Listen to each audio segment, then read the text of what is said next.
From the Weather NorCal Command Center, this is your morning update.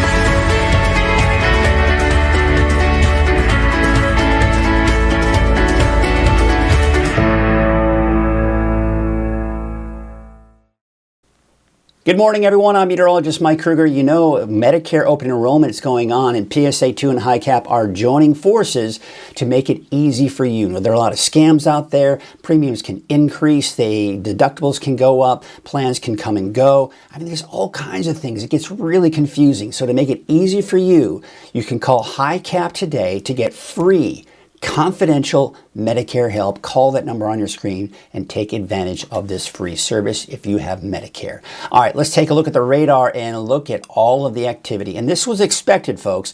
We saw the thunderstorms in the higher elevations through a good portion of the afternoon. Those eventually made their way into the valley in the evening hours, and pretty much everyone in the valley saw at least some sort of activity here, whether it's just some showers, heavy rainfall, gusty winds, thunderstorms, the works.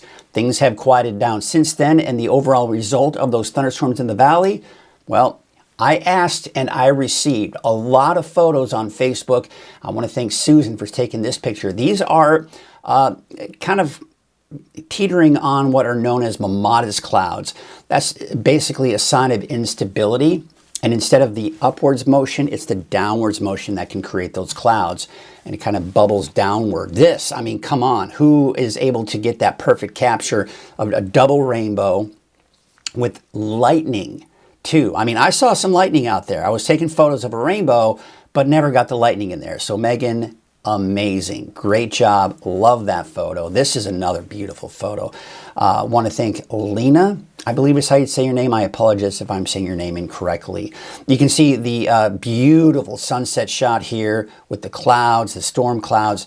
Absolutely gorgeous. Now, these were all sent through Facebook. And, you know, I do encourage you to share those photos, but I also encourage you to share your photos from the free Weather NorCal app. It's a lot easier for me to share your photos and get them into the weather computer and the works. But that being said, you know, try to share a photo a day. It doesn't always have to be a storm. You could just share photos of your pets, sunset, sunrise, what you're doing for the day, whatever. It's great. Send those from the free Weather NorCal app. All right, let's take a look at our weather headlines. And this is what we have coming up in our deeper dive forecast. Number one more day of thunderstorms. Yep, today's the last day. Not as widespread, not as intense, but still a chance for thunderstorms. Temperatures will be leveling out. We're not going to see temperatures go up much more or down much more. Just going to kind of level out. No big heat waves in the long range, and no more thunderstorms in the long range either. That is good news. We got a lot to talk about the deep dive, but before we get to that, let's take a look at your Krueger's Quickcast for your August 27th. Here's a quick look at your forecast. For you, just wanted to go off for your day and a quick look at what you can expect. So we're dry this morning. We're looking at some of the fog along the coast. Fairly mild out there, not too terribly warm. There is a red flag warning for your Wednesday for pretty much the same areas the last 2 days, with the exception now you can see Trinity County is not part of that, or western Siskiyou County, because most of the thunderstorms will be to the north. And honestly, I think there should be a red flag warning even for Lassen and parts of Plumas County as well, but I'm not the one who makes those decisions, because we will see thunderstorms there this afternoon as well. So you can see the monsoonal moisture that's still in place, and it's starting to move out today, but there's still enough leftover moisture that we're going to see those thunderstorms to the north and east of the valley. I think a little aggressive on how far south and west it comes, but you get the idea. Taking a look at HRRR forecast model, which I think has been doing the best job with our thunderstorm forecast here so far. So that's why I want to show you this one. There you can see, you notice how it's not as widespread, but I think some of these thunderstorms, as they do develop this afternoon, could get intense. I think there could be some pretty strong thunderstorms, maybe even severe thunderstorms in there. Heavy rainfall associated with them as well. Again, even this evening at 6 p.m., mainly to the north and east. Notice it's not coming as far south as Bernie, or even making its way into the Shasta or Tehama, mountains of Shasta or Tehama County, or even Butte County for that matter. It's mainly eastern Lassen, eastern Plumas, Modoc, and central and eastern Siskiyou County, nothing for Trinity County, and nothing for western Siskiyou County. Then by tonight, that's all pretty much done, and we're drying things out for the rest of the week. However, when we look at the deeper dive, a little bit of kink in there, but we'll show you that a little bit later. There you can see the thunderstorm chances mainly north and east of the valley, as I mentioned. Temperatures in the low to mid 90s in the valley, not too bad for this time of the year. And temperatures in the low 60s, low to mid 60s out along the coast. Let's take a look at that 7-day outlook for the valley. Again, remember I was talking about this kind of leveling out, basically mid to upper 90s for Redding, basically mid to upper 90s for Red Bluff, and generally mid 90s, give or take, for Chico for the next 7 days. No rain. The coast, mid to upper 60s there for the next 7 days. Inland, generally low to mid 90s for the next 7 days. And that's the same story for Trinity County as well. Again, there's that chance for thunderstorms from Mount Shasta, El Tourist, Susanville. But places like Bernie, Shingletown, Paradise, no, I don't think you'll see the thunderstorms. It's mainly going to be extreme north and east as well. And then you can see no more, look at that, no more lightning strikes on the map. No more. Yes. That's amazing news. I love talking about that. All right, let's take a look at our fire weather forecast, sponsored by Garmin's Tractor Service. Hey, by the way, with all the lightning strikes and fires that we've seen, you got to make sure that you are keeping that defensible space, keeping those lawns mowed. If you have a lot of property, Garmin's Tractor Service can do that for you. Take a look at this. Look at all the lightning strikes. This is in the last 24 hours. Kind of hard to see, especially if you're watching on a small device. But this map is showing total on this entire map here, most of Northern California, and it does include northwestern Nevada. But as you can see, 8,760 lightning strikes. 8,760 lightning strikes. That's just in the last 24 hours. That's not including what we saw on Sunday or Monday. So a lot of lightning strikes. Comes as no surprise as there were new fires that did develop yesterday. And of course, the last few days because of all those lightning strikes. All right, we take a look at the fire tracker. You see a couple of those yellow and orange and red dots on there. We'll be taking a closer look at that here in just a second because we want to take a look at some of the more recent fires we do have fire perimeters for. This is the Dillon fire as of 5:34 yesterday afternoon.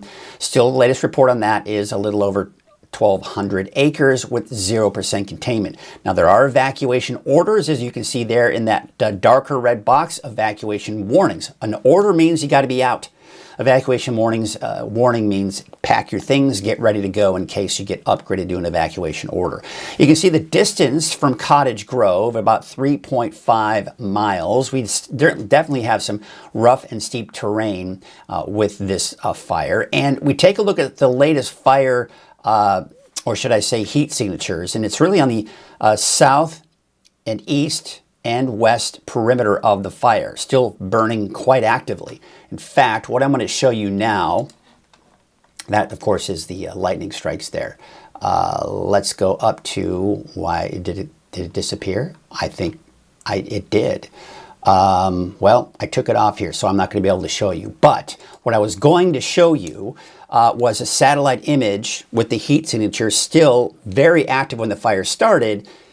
Nice heat signature, and then it kind of settled down a bit. But overnight, even into this morning, we're still seeing that faint heat signature. So it is still actively burning, the Dillon fire at this point. So my guess is that the acreage that we're seeing here is going to be bumped up, and probably bumped up significantly because it has been burning fairly actively. All right, we take a look at the Peak fire, and you can see here also very steep terrain. As of yesterday afternoon, about a little after 2 o'clock in the afternoon, it was reported at 195 acres with 0% containment.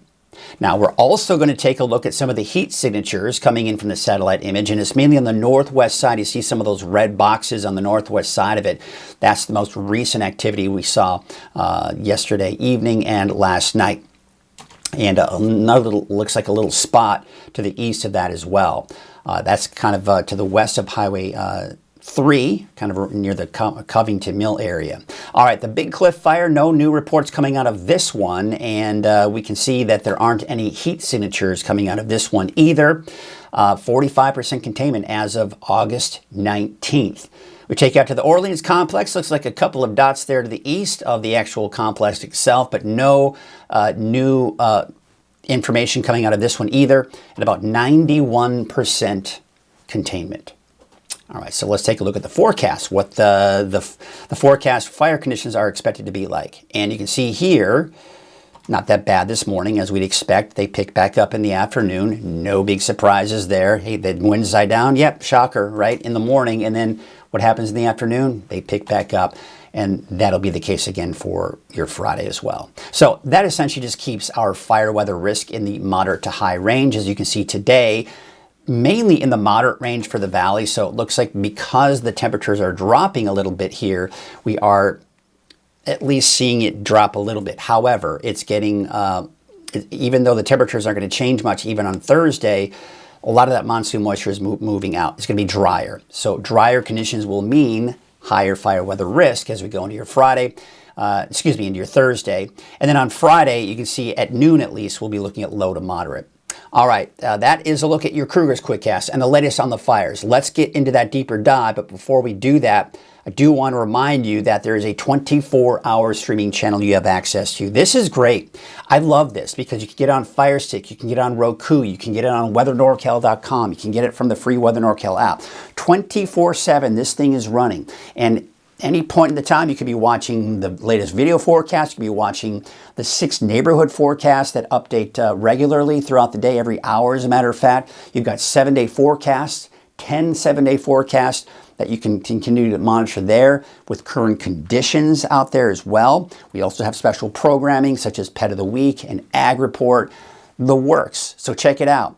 Also, it's available on anywhere YouTube is available, including your smart TV. And the YouTube app is great because you can watch on demand the latest video forecast right there on your TV. So no longer do I want to hear people saying, I miss you on TV.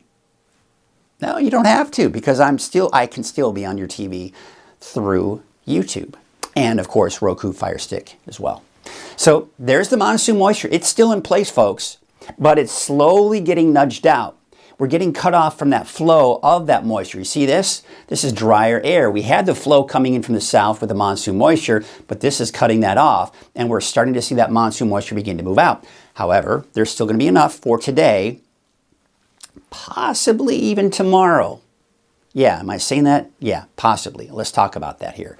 First and foremost, you can see it's drying out. You see how we're going from greens and yellows now to browns and blues as we go into Thursday and Friday. So we're going back to the typical drier pattern for us, which means no more thunderstorms. That's the great news. I mean, the dry heat is something we'll just have to contend with, but it's not going to be excessive heat. There's that red flag warning I was telling you about a little bit earlier here for today. Now, the last few days, it's been including most of Siskiyou and a good portion of Trinity County as well. But Trinity County is out of that red flag warning because we don't expect any thunderstorms there. Probably not as much activity in western Siskiyou, and I think most of it will be here. And by the way, I do think we'll see plenty of thunderstorm activity off into the eastern mountains as well, as you can see from the Storm Prediction Center. A little aggressive. I don't think Bernie will see those thunderstorms. I want to kind of just take this area out right here. But I do think everywhere else to the south of that, yeah, chances of thunderstorms and even into Siskiyou County. But I would say Del Norte, northeastern Humboldt, probably not. And even western Siskiyou County may have a hard time with that as well. So let's walk you through the timing of that and see what's going on here for today. So we take you, just as we've seen the last few days, the thunderstorms popping up through the afternoon.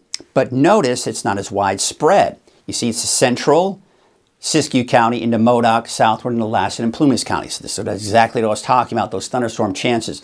But nothing for Trinity County and nothing for the mountains surrounding as we go into Shasta, Tehama, or even Butte County. Nothing for the mountains there. And you can see nothing really popping up to the west here either, as we've seen the last few days. 6 p.m., there it is. That's kind of that area where we're expecting to see most of the thunderstorms. Then we go into about 8, 9, 10. You start to see as we get closer to the midnight hour, that all moves out. Now, this is where things get a little interesting. I'm just going to let this advance all the way through Thursday afternoon. This might be a little aggressive. That being said, even though things are drying out, there may be just enough leftover moisture for us to see a stray shower or thunderstorm on Thursday. But as you can see here, it just doesn't look to be that much of a deal. So as of right now, I don't have that in the forecast, but just be aware that that's something we'll have to continue to monitor here. Just want to show you that this ridge of high pressure is trying to build in, but as long as this is here, you can kind of see it nudges up northward, and then high pressure kind of builds in and rides over that and then nudges it back down to the south and west. So as long as this is here, this is going to prevent this heat from really building in terribly strong. So what that means is temperatures pretty much a flat line, not much going on. That flat line right here is, of course, a normal high, which is around 97. And we'll be around that for the next 10 days. 96, maybe upwards of 99, maybe down to 94 by next Friday, right? So we are not really seeing much change.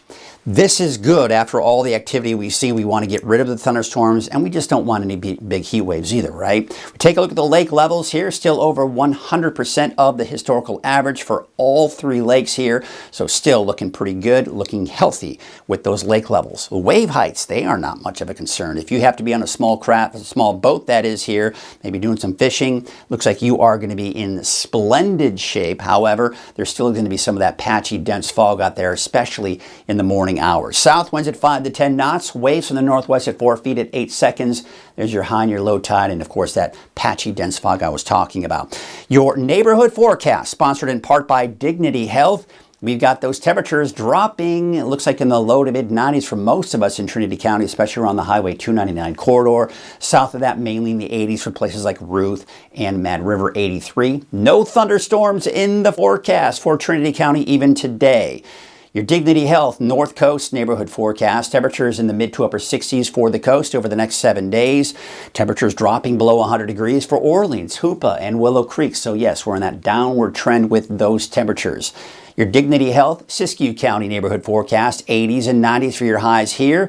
Yeah, we still have that chance for thunderstorms, but places like Happy Camp, I think your chances are slimmer. Chances increase those you head into central and eastern Siskiyou County. Modoc County, chance for thunderstorms for you throughout the afternoon today. Temperature about 86 for Alturas, 85 for California Pines. But after today, no thunderstorms. Keep in mind, though, Thursday is another day we'll have to watch, especially east of eastern Modoc County and extreme eastern parts of Lassen County. So maybe Janesville, Doyle, Portola, maybe even Susanville seeing a stray shower or thunderstorm Thursday. But I think most of it will be today. Chances really diminish after Thursday and into Friday. Your Dignity Health Valley neighborhood forecast to the south. Temperatures in the low to mid 90s here. 93 degrees for Corning, 94 degrees in Chico. And speaking of Chico, there's your 7-day forecast with your Labor Day weekend in there as well. Temperatures in the mid to upper 90s for your Labor Day weekend. Down to 94 degrees by next Tuesday as you're heading back to work.